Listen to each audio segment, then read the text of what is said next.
It's like a tinderbox, it's just waiting for the spark. It's going to happen at some stage, there's going to be a fire.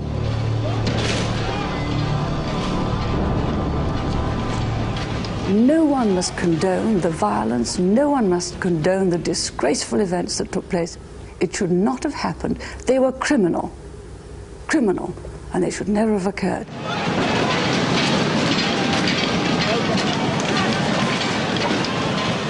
Riots are the voice of the oppressed, and these were the voice of the oppressed.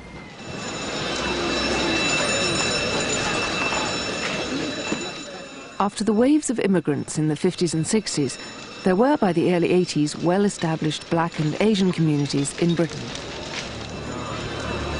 This is the story of a struggle, at first by violent protest, then by political and legal means, against what they perceived to be their second-class status in British society.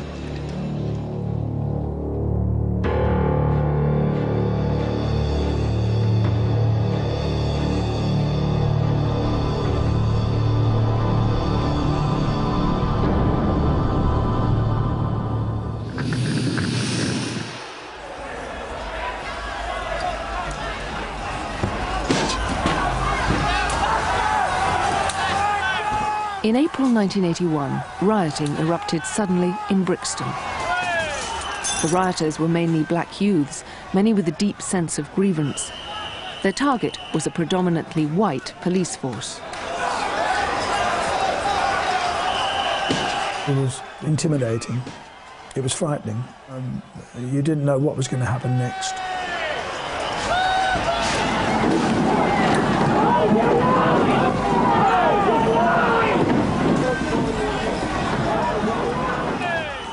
I was very, very surprised at the ferocity of the riots.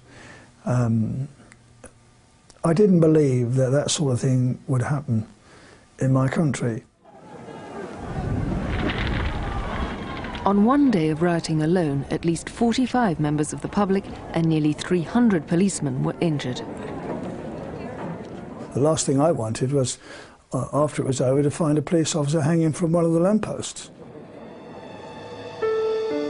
The Brixton riots were not the first inner city disorders, but they were the first to get a political response. The Home Secretary, William Whitelaw, immediately summoned the Metropolitan Police Chiefs. The Commissioner leaned across the table and said, the Home Secretary would like to come to visit Brixton. Mr. Whitelaw said, I'll come about 5 o'clock. And the Commissioner said, yes, OK. And I just quickly whispered in the Commissioner's ear, no, please, the rioting might start at 5. So he said, well, it might start at 5, so Mr. White said, well, I better come at 3 then. Whitelaw was accompanied by Timothy Raisin, the minister responsible for race relations. What you got was a very strong sense of enormous tension. You get a smouldering sort of aftermath of it. Obviously the police were on very high alert. I have seen enough damage to convince me that a serious breakdown of law and order occurred. I've also seen enough to convince me that the police have, in their very difficult task, and I want to say this again, again and again, deserve the support of every law-abiding citizen in this country. One of the interesting things about all this episode is that it was in fact the Home Secretary who made the running. The basis of the Thatcher government at that period was that Margaret Thatcher would pursue things to do with the economy and so on, but that there was a kind of tacit, or maybe not even tacit, deal between Margaret and Willie, by which she, in effect, agreed not to interfere with his department. That was absolutely crucial. The events of this weekend called for the most thorough examination. I have therefore decided to appoint an inquiry under Section 32 of the Police Act 1964. I have invited Lord Scarman to undertake this inquiry, and I am glad to say he has accepted. He had a reputation, both as a highly intelligent man, a very distinguished judge and all that, and also for being an independent-minded person. Very important, if you had that inquiry, not to have somebody who could be accused of being a stooge. But Scarman's appointment came at a time of high unemployment. Black youths were particularly hard hit.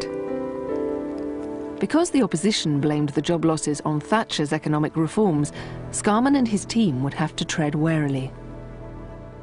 I think we all knew that the remit would have to embrace social and economic issues. But we also knew that to say that up front would be to frighten some of the horses, to upset some people in government who might see this as, you know, far more dangerous kind of operation than they thought it was supposed to be.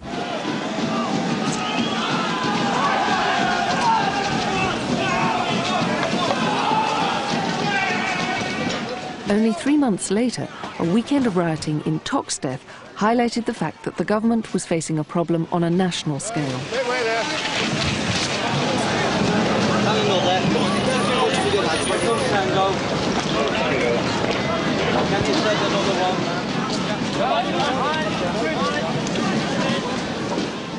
At one point, with casualties mounting, the police almost lost control. They were given permission to use CS gas, the first time it had been used on mainland Britain.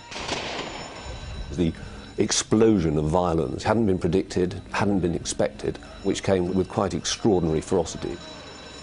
It shook, certainly, the political system in Whitehall and Westminster. Indeed, the Prime Minister determined to see Toxteth for herself and to talk to members of the local community at Liverpool City Hall.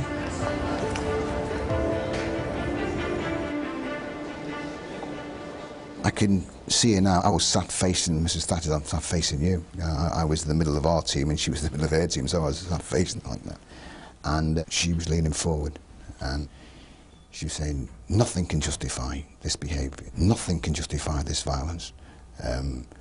We cannot have this situation. It was that kind of a tone. She never felt that unemployment was a very convincing reason for trouble of that kind, bearing in mind that far higher degrees of unemployment had been born earlier in this nation. But social problems, yes. And among the social problems were, of course, a breakdown in respect for authority, a breakdown in family life, a breakdown in respect for elders, and a lack of pride in the area. She really did listen, and I have to give a tribute to that. For that, she did listen. But you know, I think what she heard was so much outside of her experience that I feel she would be unable to interpret what was being said and act on that. But Margaret Thatcher did act when she returned to London by sending a special task force to Liverpool, headed by the Environment Secretary, Michael Heseltine. David Edmonds, one of his top civil servants, was with him.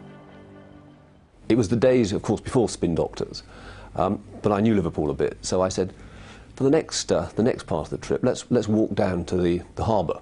So we did, followed by the press, and then let's get on the Mersey ferry, and we did. Purely by accident, there was a black girl sitting on the top deck of the ferry, whom Michael Heseltine sat and chatted to. Have you got any family here? Yes. Yes. Have they got jobs? Yes, they've all got jobs. What was that?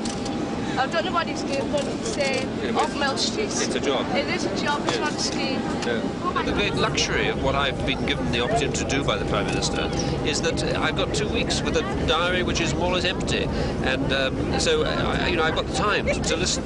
Overall, I don't think that she had a tremendous view of Michael Heseltine as a politician of depth. But by Jove, I think she was impressed by his presentational and his political abilities on Merseyside.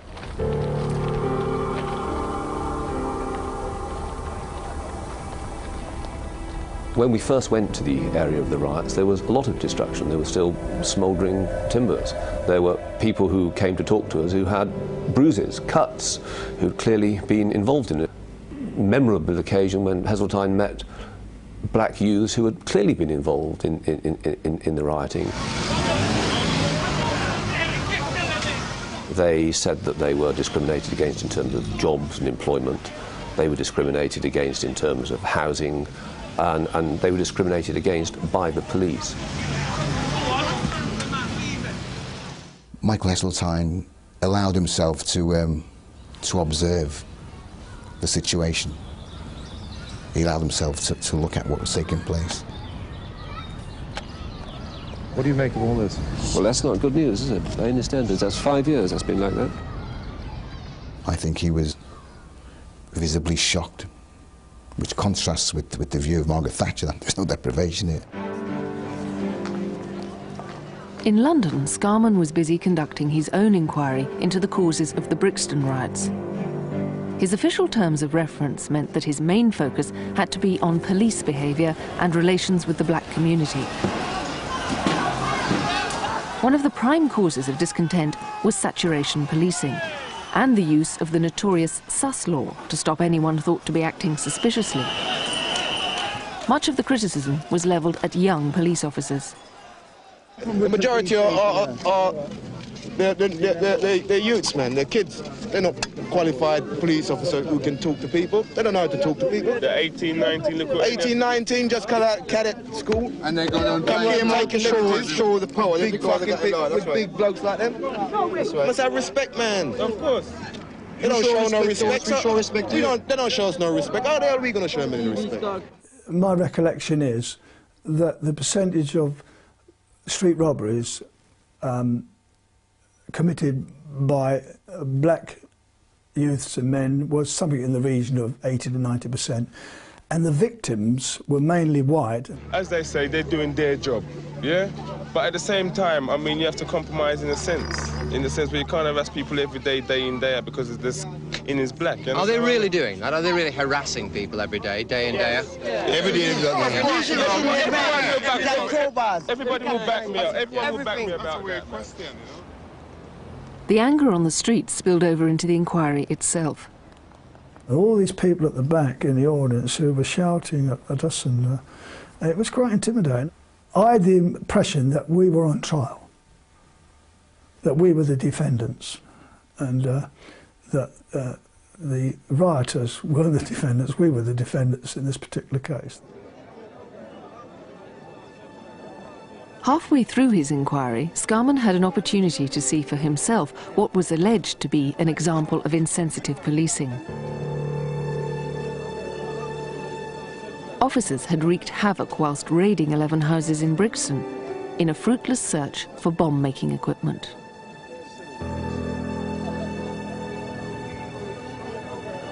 Scarman decided to visit the site of the houses which had been raided. And as we approached, we had to pass through a police cordon because the police were standing back at a distance expecting that there could well be trouble. We approached on foot, and there was a very large crowd, a couple of hundred or more, with the lone figure of the local community, Bobby P.C. Brown, standing in the midst of them. And as we approached, a sort of chant went up, Scarman, Scarman, Scarman. And we were swept on a wave into these houses and taken round. What you had was a well-meaning liberal judge doing his level best. But you sometimes felt, watching him at work, that it was a bit like sort of the district commissioner out on trek. And I've got some experience of district commissioners, and there were some very good ones, but they were never going to be the agents of radical change. But at the time of its publication, the Scarman report marked a watershed by drawing attention to the depth and extent of racial discrimination. A new generation of black Britons who'd grown up here felt deeply alienated. It's available only at £8. Deprived youngsters who believed that they were deprived because of the colours of their skin, unable to get what they thought were fair opportunities of education or jobs, and suffering, as they thought, harassment, took to the streets because they saw no other way of airing their grievances. Scarman proposed reforms to improve police relations with the black community and to weed out individual officers whose behaviour was racist.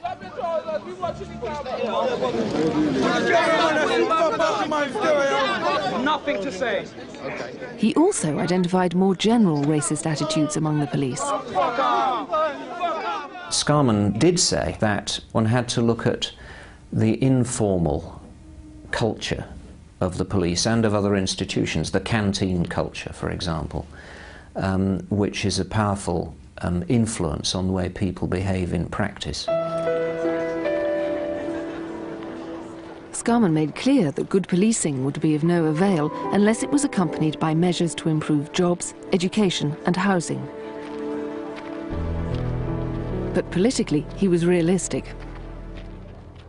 I'm conscious that I'm a judge. I'm not responsible for the finances or the economy of the country. All I can do is to analyse the social conditions, indicate areas where improvements could be made and ought to be made, and then leave it to the politicians in Parliament to decide whether the money is to be made available. I hope the money will be made available. On his return from Liverpool, Heseltine had written a minute for his cabinet colleagues. It took a riot. The title, at least, was provocative. The report that Heseltine put to Mrs. Thatcher was not a Thatcherite document, but it was very carefully couched. It made very clear that violence as a means of securing economic or political ends couldn't be countenanced. And it trod a very delicate line between saying we have to do something and we have to respond to violence. But at the end of the day, that underlying message was, it took a riot to make us consider what best to do. Later in '81, Heseltine had to go to the Conservative Party conference. I'm delighted to introduce the Secretary of State, the Right Honourable Michael Heseltine. He was extremely concerned about the speech that he had to make there.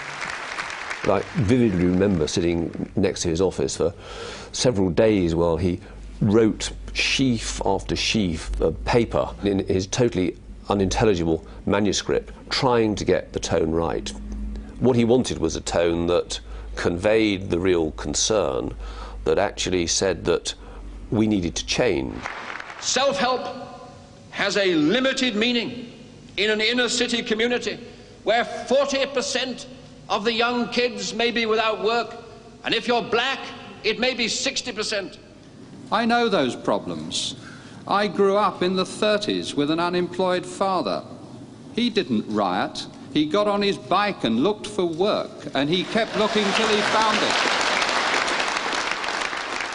Our inner cities are just a signpost of a journey of despair, and there will be no recovery without more resources. I am not willing to throw away the prospects of lasting recovery in an orgy of self-indulgence, false sentimentality and self-justification, and no one in this government is.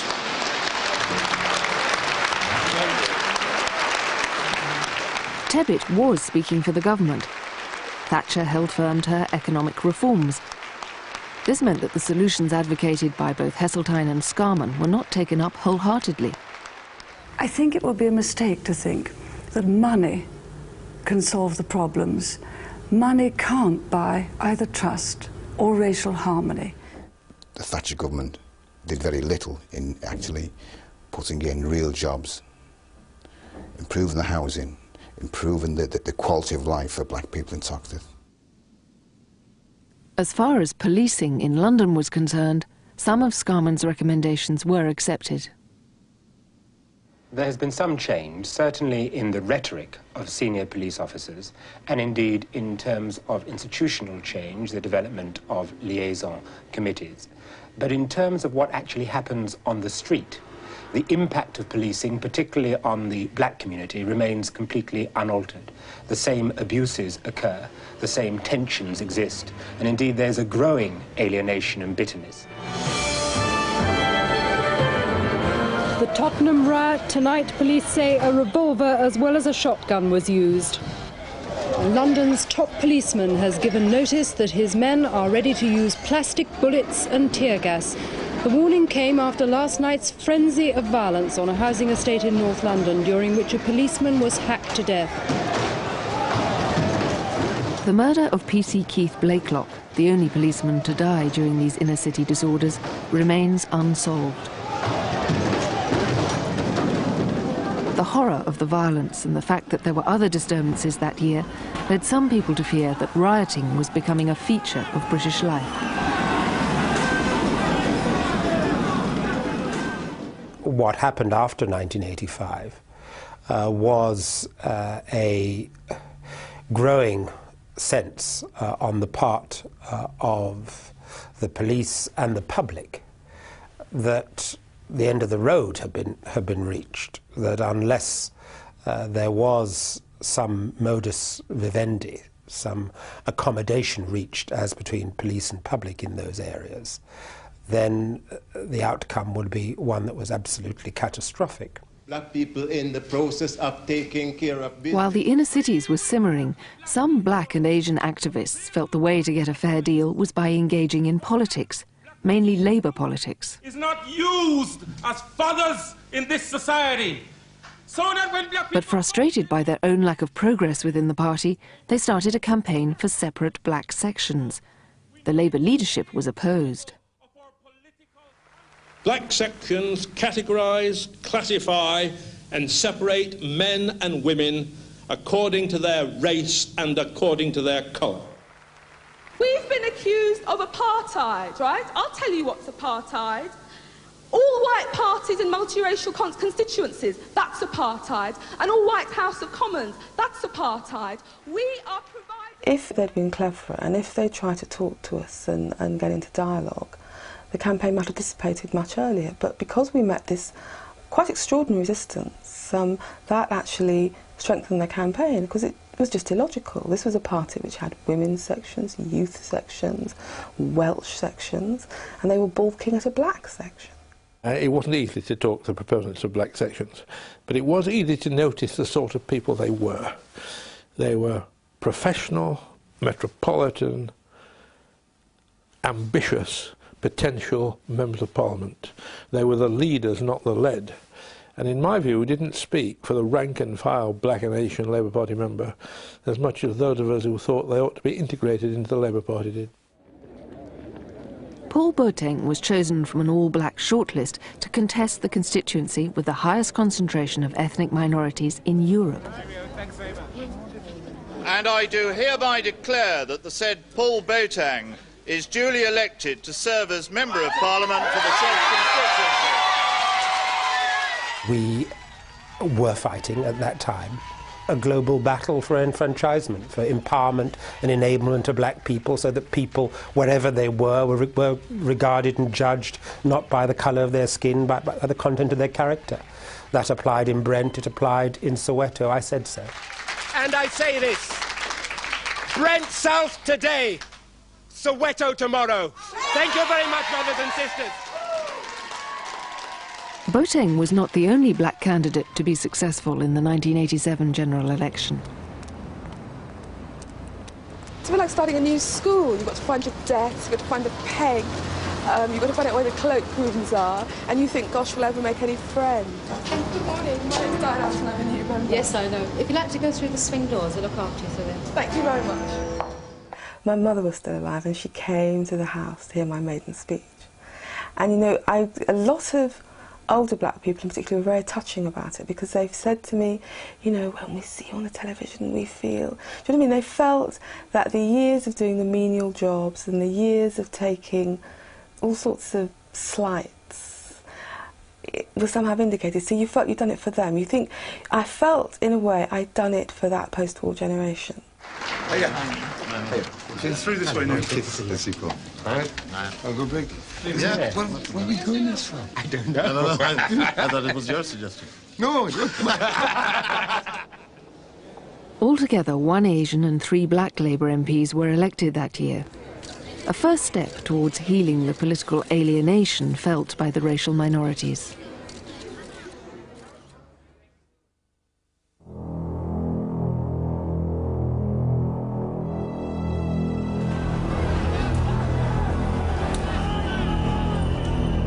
The crushing of the student democracy movement in Beijing had a profound effect in Hong Kong, which Britain was due to hand back to China in 8 years' time.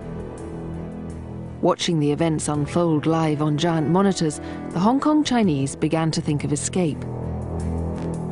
And the British government suddenly realized it faced the prospect of renewed mass immigration. Up till then, those residents of the colony with a form of British nationality had been told that there was no question of them being granted right of abode in Britain. Confidence was shattered. Ordinary people's confidence about what they might be going to face after 1997 was dramatically changed. And the whole right of abode issue, which had been there before, intensified hugely in its effect at home in Britain. And it meant that the whole policy had to be looked at again. And the pressure for this rethink grew as Hong Kong Chinese, particularly key civil servants, top businessmen and professional people, began to leave for the West. The stability of Hong Kong was at risk. I think it would have been quite impossible if there was a flood of people out of Hong Kong for Britain to have washed her hands of the whole matter and said that it was somebody else's responsibility. They had a form of British nationality, and that meant, just as it meant at the time of the exodus from East Africa in the 60s and the beginning of the 70s, it meant that at the end of the day we had a larger responsibility than anybody else. But Waddington knew any mass immigration would have flown in the face of Conservative election pledges. I was in Hong Kong within a month of Tiananmen Square, and I felt as though I was a lightning conductor for a huge amount of concern on the part of the people of Hong Kong.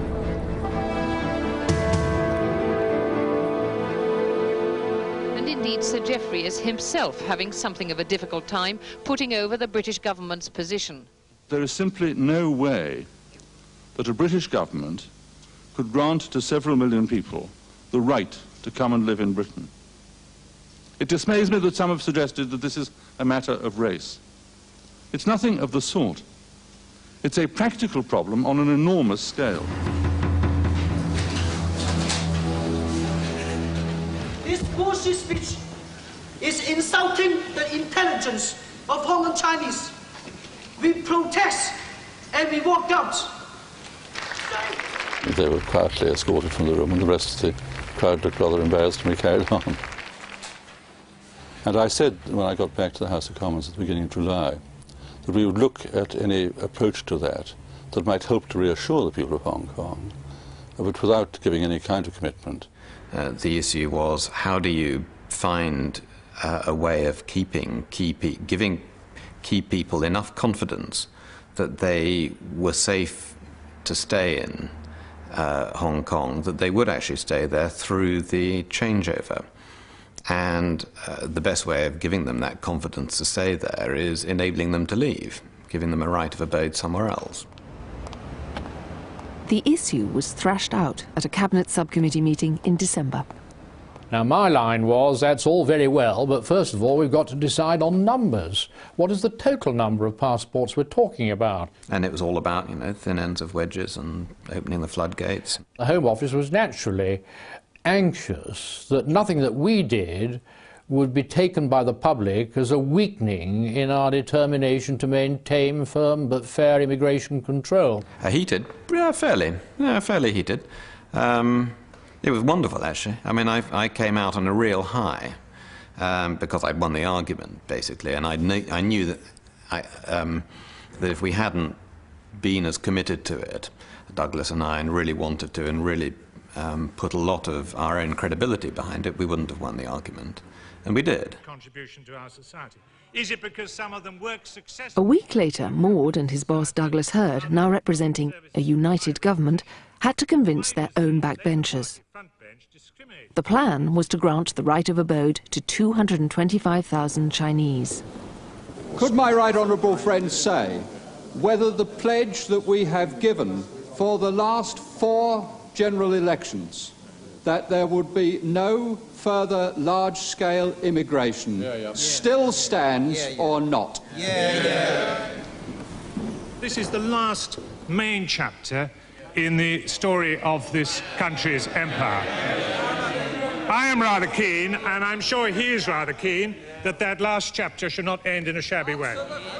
I remember Norman Tebbit coming to me in my room in the House of Commons and telling me that it all got to be changed because if there wasn't, I'd be defeated on the floor of the House of Commons and he would cause mayhem and all the rest of it. And I told him I begged to differ, and off he went.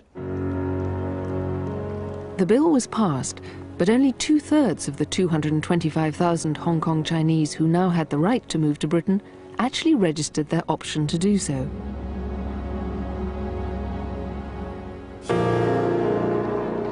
Immigration remained an issue in Britain as conflict and hardship across the world led to increased numbers of refugees and people seeking asylum.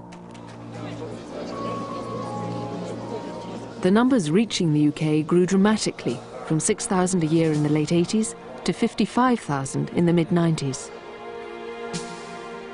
But ministers claimed that most applicants were abusing the existing asylum laws to bypass strict immigration controls.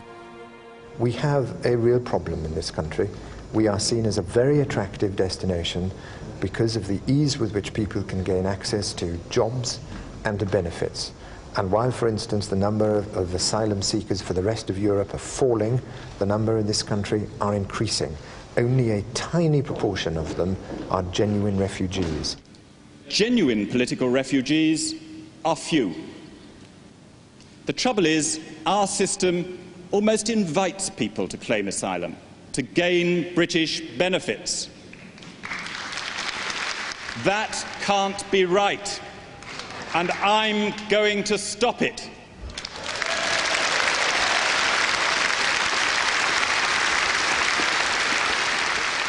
Britain should be a safe haven, not a soft touch. Well, there was no doubt that immigration and asylum in this country has become a euphemism for talking about race. And then any politician that talks about cracking down on bogus asylum seekers or bogus immigrants is perceived in the public imagination to be talking about black people. Labour has long worried about being seen as soft on race. This anxiety came to the fore with the announcement of a new Conservative bill. A bill will be introduced to streamline further the handling of asylum applications and to strengthen enforcement of immigration controls. The asylum bill, we all know why it is there. The former Tory research director, who's now a Conservative candidate, said this when he left: immigration, an issue which we raised successfully in 1992 and again in the 1994 Euro elections campaign, played particularly well in the tabloids and has more potential to hurt. There is one party in this House using the race card, but it isn't mine. They sit on the benches opposite. Now, the Prime Minister denies that this issue is being used to play the race card in any sense. Let the new bill go to a standing committee of the House so that evidence can be taken and considered, and let it be a genuine consensual exercise in getting at the truth. Well, that's a standard procedure, really, when you want to delay legislation. And there was quite an urgent need for the legislation. So tactically, they thought, oh, well, rising number of immigrants is bad news for Labour. We can play what amounts to the race card here. So the more there's controversy on this issue, the better it will be for us. There was absolutely nothing racist about that legislation, and it was a monstrous and utterly false charge. I was very angry. I was very cross. Mr. Secretary Strong.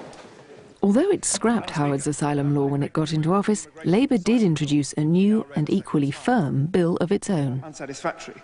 What we've decided to do, I believe for very good reasons, is to take the right to benefit, cash benefits, away for asylum seekers away, and to take them out of the social security system generally.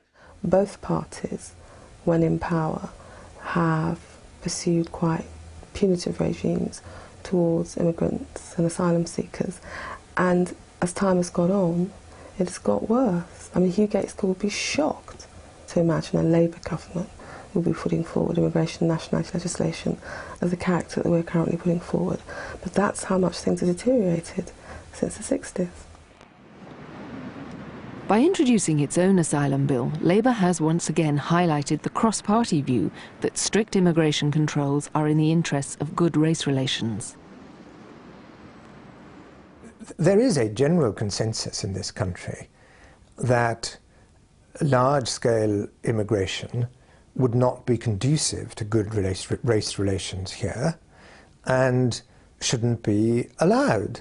Now, that is certainly a principle which my party holds. It's a principle which every other party, I think, claims to hold.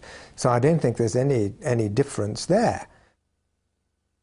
I went to the house where 6 years ago, Stephen Lawrence was buried in Jamaica. His death was to have far-reaching consequences for race relations in Britain.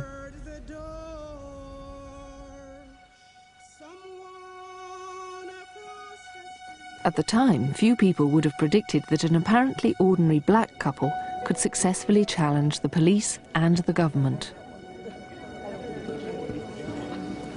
The Lawrence case tested the assumption by successive governments since the 60s that good race relations would follow firm immigration controls. What do we want? Justice! When do we want it? Now! What do we want? Justice! When do we want it? Now! What do we want? Neville and Doreen Lawrence were driven to campaign for justice by the failure of the police to find their son's killers.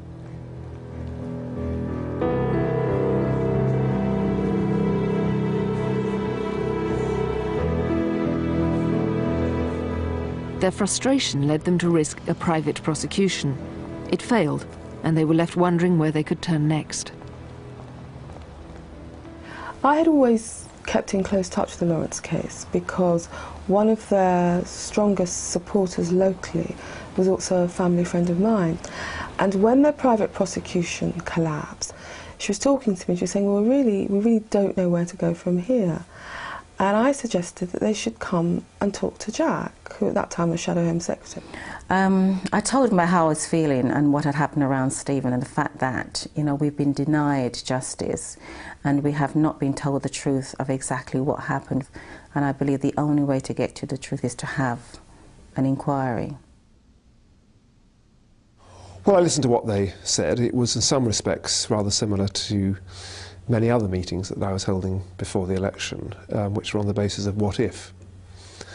And I said to them that I was very sympathetic to what they had to say, but naturally I couldn't say for certain what I would do if we won and if I were Home Secretary. But I would look at the matter very carefully. We decided, therefore, that we would write to Michael Howard, who was the then Home Secretary. So I wrote to him and said that we'd had a meeting with Straw and how favourable the idea of a public inquiry had been looked upon by Straw, and could we have a public inquiry in this case to get to the truth of what happened? I was troubled by the case. It was being investigated by the Police Complaints Authority. I thought that the more sensible course to take would be to wait for the outcome of the Police Complaints Authority investigation before deciding whether a public inquiry was justified. 3 months and a general election later, Straw, now Home Secretary, was in a position to influence events. He had all his entourage there, so just to make sure that whatever was said was recorded and nothing was said out of place, and I thought it was quite funny, really.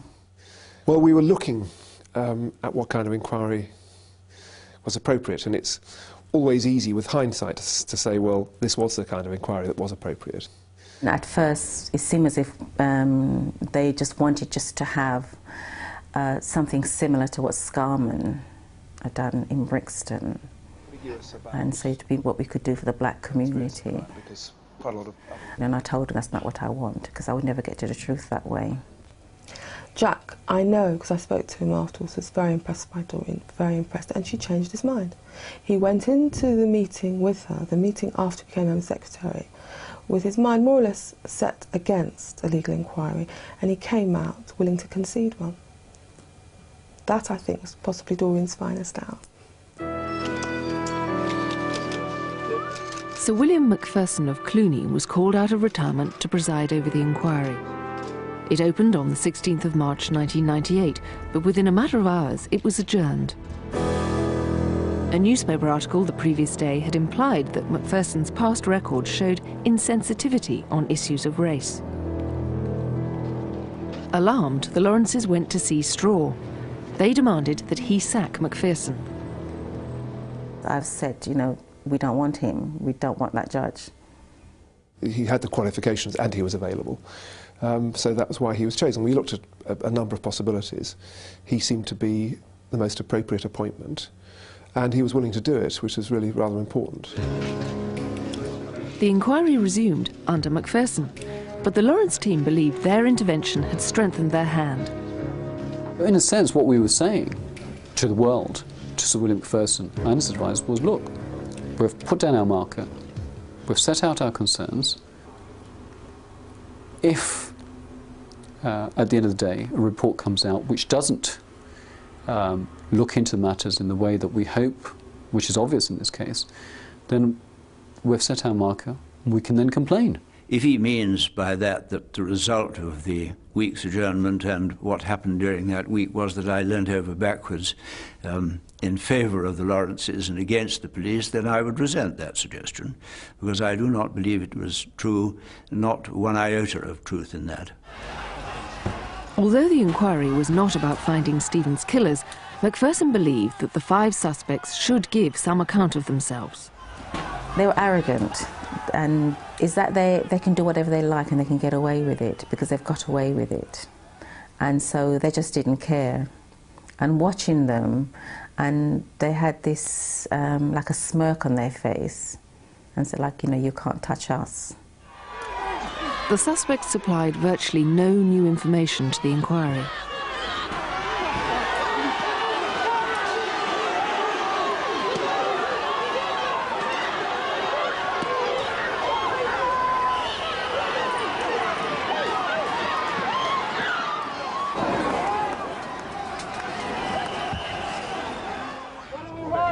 But the real defendants at the inquiry were the Metropolitan Police. All aspects of their investigation were subjected to minute examination, beginning with the night of the murder. Critical was their handling at the scene of the crime of the prime witness, Stephen's friend Dwayne Brooks. One of the senior officers present was Inspector Stephen Groves. When he arrived, he made the assumption, according to his evidence, that there had been a fight. Not that there had been a terrible murder in which young Dwayne Brooks had also been involved, but that there had been some kind of fight. And we believed that, in that sense, he stereotyped young Dwayne Brooks. What that did in relation to Inspector Groves was to effectively close his mind to the possibility of going and searching for the real suspects, who Dwayne had said were had headed down a particular road. Now, that to me shows that the racism, the race stereotyping that was in Inspector Groves' mind played a significant part in the way the investigation was handled by the police on the night in question and thereafter. Did you see nothing at all? Definitely not, this time of the night. There was very little difficulty, I think I have to say, in establishing that things had gone wrong in the investigation. But the probing that took place during the evidential phase was aimed at undercurrents and at motive or reasons behind the failures. And it was that which, of course, particularly the Lawrence legal team was aiming to establish.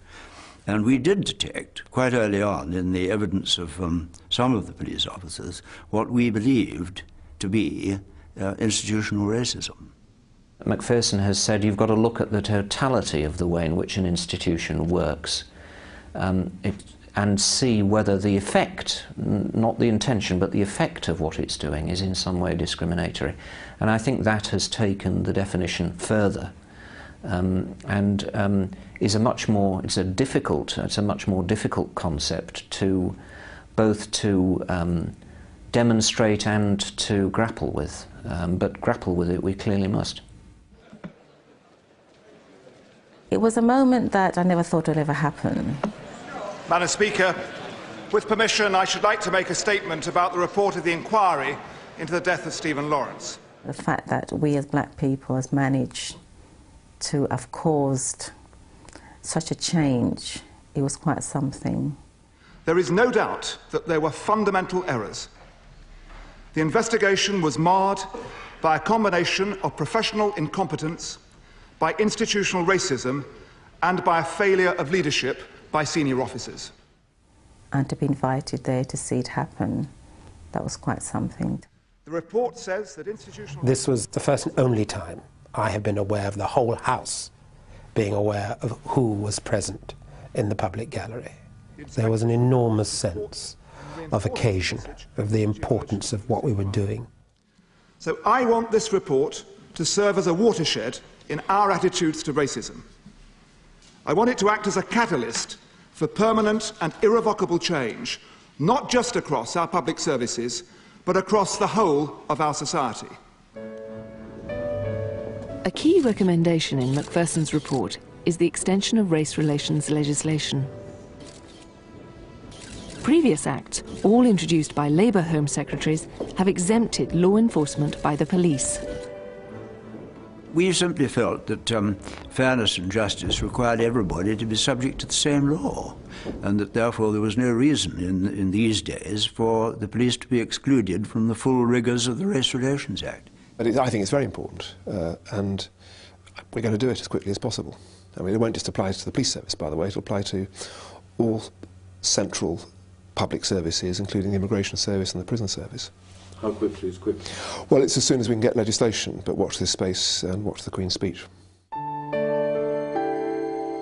Politicians have been saying for decades that strict immigration controls are necessary for good race relations. Over the last 20 years, many black and Asian Britons have made clear they think racial harmony requires further political action.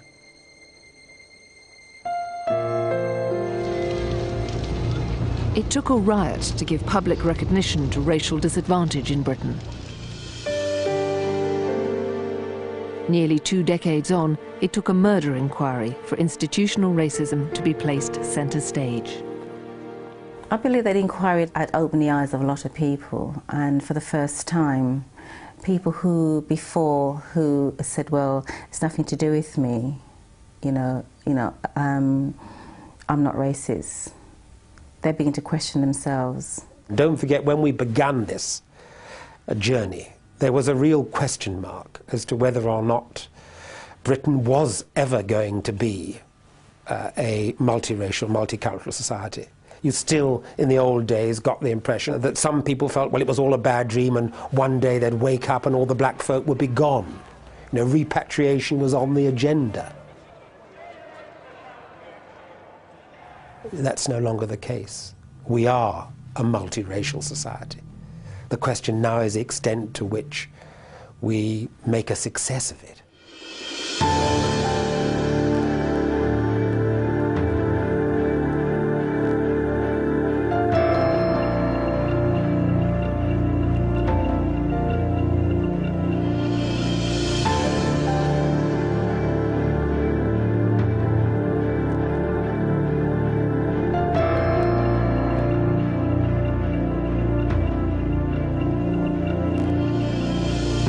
The Commissioner said yes, OK, and I just quickly whispered in the Commissioner's ear, no please, the rioting might start at 5.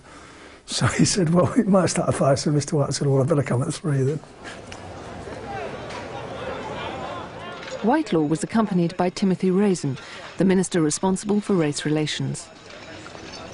What you got was a very strong sense of enormous tension. You get a smouldering, the sort of aftermath of it. Obviously, the police were on very high alert. I have seen enough damage to convince me that a serious breakdown of law and order occurred. I've also seen enough to convince me that the police have, in their very difficult task, and I want to say this again, again, and again, deserve the support of every law-abiding citizen in this country. One of the interesting things about all this episode is that it was in fact the Home Secretary who made the running.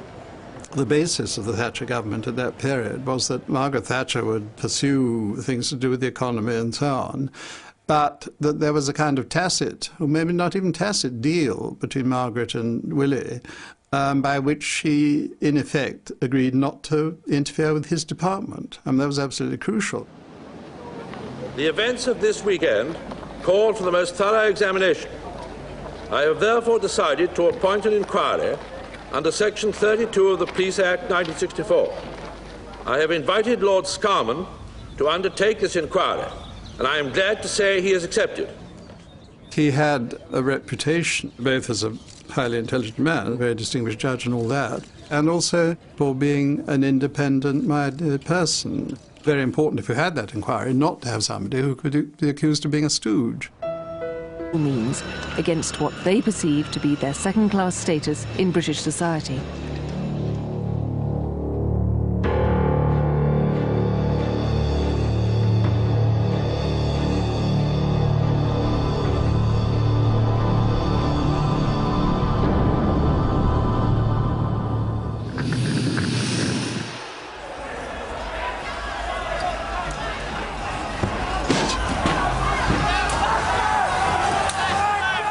In April 1981, rioting erupted suddenly in Brixton.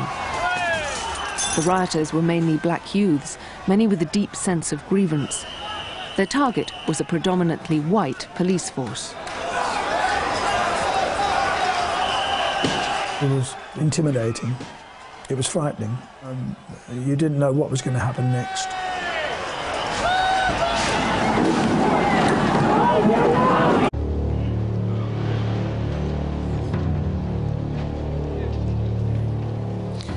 It's like a tinderbox, it's just waiting for the spark. It's going to happen at some stage, there's going to be a fire.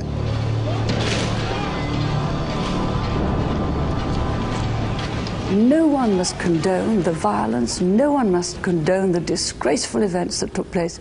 It should not have happened. They were criminal, and they should never have occurred.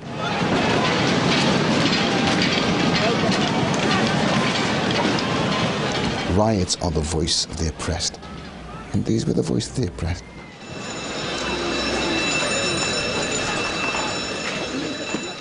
After the waves of immigrants in the 50s and 60s, there were by the early 80s well-established black and Asian communities in Britain. This is the story of a struggle, at first by violent protest, then by political and legal.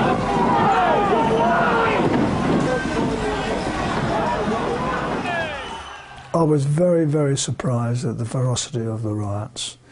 I didn't believe that that sort of thing would happen in my country.